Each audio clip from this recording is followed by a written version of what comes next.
What is going on, ladies and gentlemen? Tauheedah Hawkins here. Today we're going to talk about a few of my baking hacks, and more specifically, let's talk replacements. So if you're in the kitchen and you're ready to get into it, I think I got you covered, okay? So for egg substitutes, guys, 1 egg is equivalent to about 1/4 cup. So for applesauce, tofu, dairy-free yogurt, and pumpkin puree, you can literally do a 1-to-1 ratio.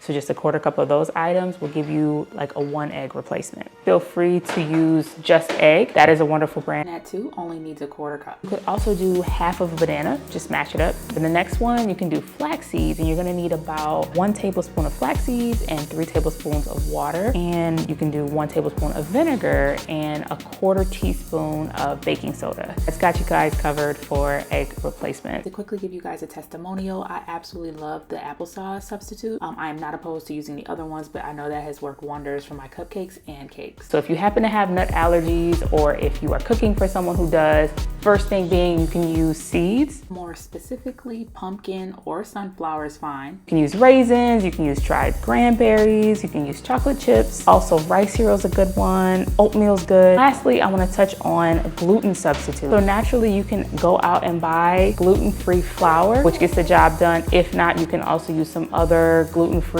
flours as well, like almond flour. Quinoa flour is a good one. Chickpea flour is good. Okay guys, another quick testimonial. Chickpea flour and almond flour are absolute staples in my cabinet. I love them. Well guys, I hope this hack video was helpful. Thank you. Take care and be blessed.